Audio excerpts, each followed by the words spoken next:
Hi, guys. It's Sunday, February 23rd, 2025, and I have an exciting update for you.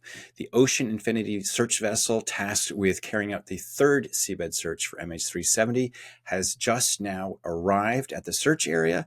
And not only is it in a good position to deploy its underwater robots, its position gives us a solid answer to one of the biggest mysteries hanging over the search, namely, where are they going to look and why?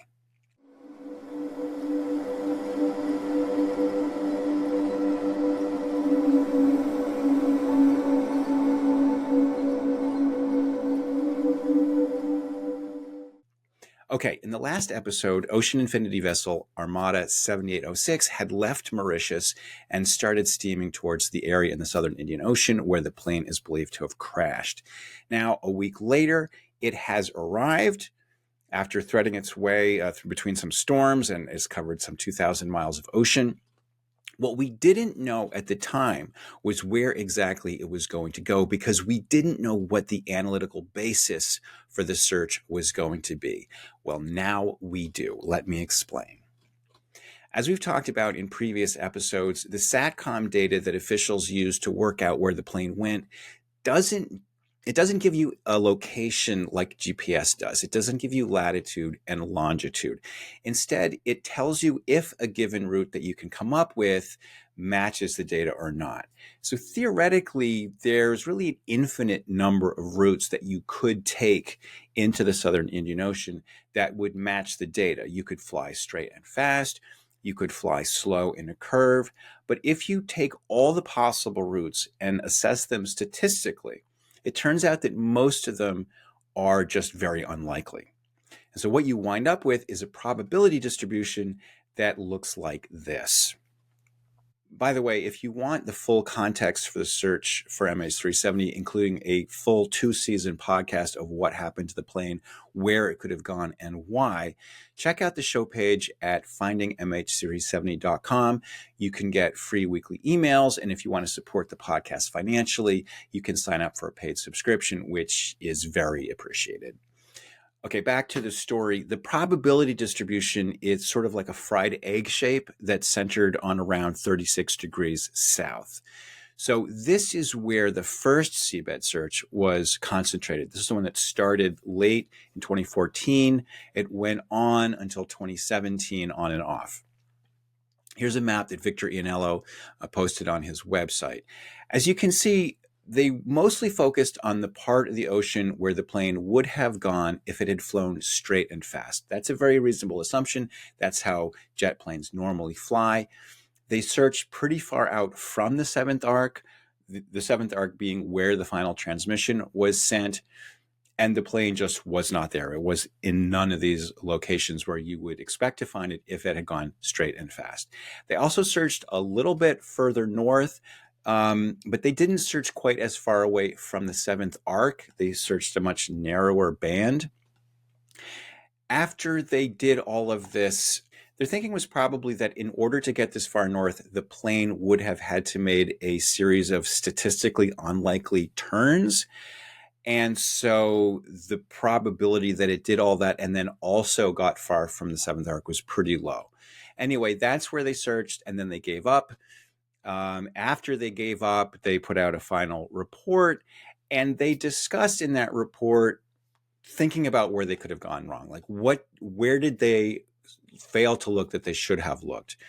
And they decided that they could have looked a little bit further to the north, that the plane, maybe if it had dilly-dallied before it made its final turn to the southern Indian Ocean, maybe it would have wound up a little bit further to the north. That's where they left it. They had run out of budget. They had run out of time. And they thought that the search was going to be over. Then the following year, Ocean Infinity, this little-known company at the time, came forward and offered to the Malaysian government to search more on their own dime and only to be paid if they found it. So this was the second seabed search that took place in 2018. And they basically picked up the ball from the Australian authorities, and they did look further north. They looked further out from the seventh arc in that northern area, and they looked way further north along the seventh arc along some parts of the seventh arc that really were statistically very unlikely, but it was their money. They could do what they wanted. They didn't find the plane, and they too eventually gave up. The first search had done 120,000 square kilometers. The second search had done about the same. They had searched an area that was about the size of Great Britain. The plane was not there. They called off their efforts too. And now at this point, by the end of 2018, 2 seabed searches, both unsuccessful, and really no more ideas. At this point, the way Malaysia left it was, look, unless we have really compelling new evidence of where to look, we're not going to authorize any more new searches. There's just no reason to look anywhere in particular. So if someone comes forward with new and compelling evidence, then we will consider authorizing a search. Well, that has not happened. There is no new evidence per se, but various independent researchers have been looking at the data, and among other things, they've been wondering, well, what other sources of information do we have? What else do we know that using the principles of Bayesian inference, we can update the probability distribution to maybe give us a new high probability search area? Well, one source of information is drift modeling, studying how ocean currents have historically carried drifter buoys around in the Indian Ocean and comparing that to where pieces of MH370 washed ashore in the western part of the Indian Ocean starting in 2015. If you look at that drift modeling data, an interesting pattern emerges. There's a kind of a sweet spot around 35 degrees south. If the plane crashed further south from there, you'd expect that some of the debris would wash ashore in Australia, and none ever did. And if the plane crashed further north from there, you'd expect debris to have washed ashore starting sooner than it actually did. So this is what Victor Iannello calls his sweet spot for where he thinks the plane might have gone. And he put forward a paper, and he has elaborated that on his website since. Okay, but this area, the sweet spot that Victor pointed out, has already been searched on 2 separate occasions. So why go back? Well, the reason it still might be there is that there's some very rugged underwater terrain around there. And if you think about how side scan sonar works, it's basically a bit like ultrasound. You're sending out high frequency sound waves in a kind of spotlight pattern, and you're measuring the reflections in order to generate a 3D picture.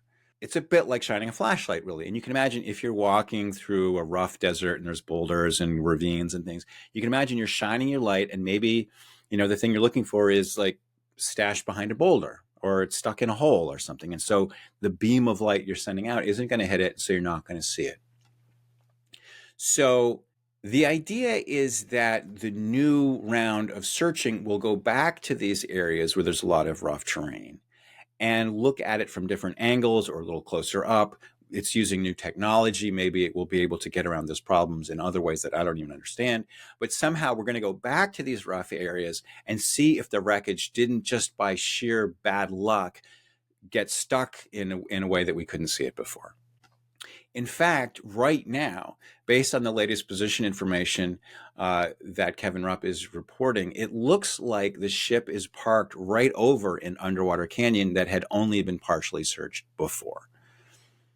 Another possibility is the plane might have wound up further from the seventh arc, meaning that after sending its last transmission, it might have somehow glided further from that location and gotten further out away from the seventh arc. This is pretty unlikely, but it will round out the last of the possibilities for the plane could have gone. Now, all of this logic is eminently sensible, but until today, we didn't know that that was the actual logic that Ocean Infinity was planning to follow. Now we do. What is going on is that Armada 7806 has pulled up to the seventh arc at 34.6286 degrees of latitude south, and this is pretty close to an area of rough underwater terrain that was specified by Victor Iannello. So this seems to be the logic of the current search. If you're 100% convinced that the plane went into the ocean and that the data wasn't tampered with, then it simply has to be there. This is the most likely place for it to be. This is why they're only planning to search 15,000 square kilometers. There's just no basis for thinking it's anywhere else. Which leads to a really interesting question. What if it's not there? What if they search this 15,000 square kilometers and the plane is not there? Definitively, for sure, not there. You might be tempted to say, well, that would just be super unlucky, but really luck has nothing to do with it. Actually, a failure to find the plane would be strong positive evidence that tells you something important. It tells you that your analysis was wrong. And realizing that your analysis was wrong can open the door to a new analysis that is correct. Okay, but how could it be wrong? For me, there's a major assumption that search officials have made that I think is much shakier than they realize. And this is their fundamental assumption that the data could not have been tampered with. It must have been generated innocently as a result of processes that weren't altered or manipulated in any way. But in fact, if you look at where the data comes from, this isn't such a slam dunk assumption at all. You see, when MH370 vanished, it was in an electrical configuration that no plane has ever been in before or since. Starting about 40 minutes after takeoff, someone on board the plane switched off all of the electronic communication systems. The goal was evidently to make the plane go dark on air traffic control screens so that no one would see that it had pulled a 180 and was flying back over the Malaysian peninsula and then made good its escape over the subsequent 6 hours. The really weird thing is that an hour later, one of the systems was turned back on. The satellite communications link that connected the plane to Inmarsat. This box got turned back on, and it subsequently produced the data that scientists used to generate the probability distribution. Because its captain, Zaharie Ahmad Shah, was locked into the cockpit at the time, the authorities have always assumed that he was the one who did this, as part of a plan to commit mass murder-suicide by flying the plane off into the remote southern Indian Ocean. Here's the thing. No one has ever come up with a good explanation for why Zaharie would do such a thing. There have been various scenarios that people have proposed, but none of them make actual sense when you stop and pick through them.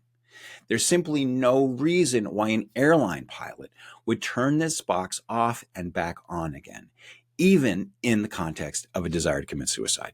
Over the years, I've talked to a lot of 777 pilots about the circumstances under which they might want to turn this box off and back on again.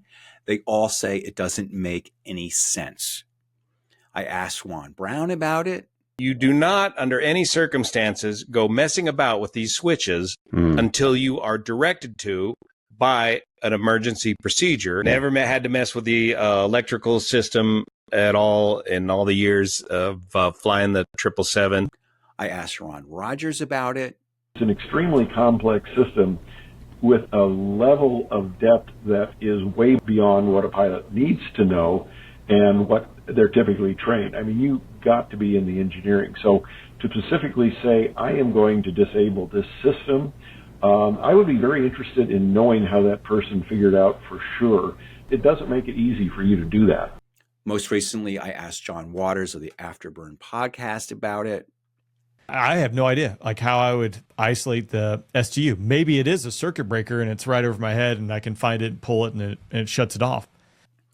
The take-home lesson for me is that for a decade now, the authorities have just assumed that the captain, for whatever reason, figured out how to turn the box off and back on again and had some reason to do that. And as a result, the data was generated in a way that Zaharie couldn't have foreseen and so couldn't have altered. But to me, given all of the things that these 777 pilots are telling me, it's extremely weird that this data exists at all in the form that it does. And we should really be treating it with a very high probability that it was tampered with. And if the seabed search that's going on right now, the third seabed search, comes up empty, I think we have really yet more powerful evidence that this is exactly what happened. That the reason that the seabed searches keep finding only empty seabed is that the plane isn't on the seabed. And it's not on the seabed because their analysis was wrong. And the reason their analysis was wrong was that they made a faulty assumption. And the faulty assumption was that the data couldn't possibly have been tampered with. When in fact, there's every reason to believe that the evidence was tampered with. And once everyone acknowledges that as a key fact about MH370, we can finally get on with solving the case. Okay, let's not get ahead of ourselves. Ocean Infinity is on the case. They have a vessel over the new high probability search area. Hopefully, they will find MH370 in the next week or two. It will all be done and dusted. This case will finally be solved, and the relatives of the missing will have answers, and so will the rest of us. But if they don't, it's not terrible, because we will have really strong evidence for taking a whole new approach to the mystery.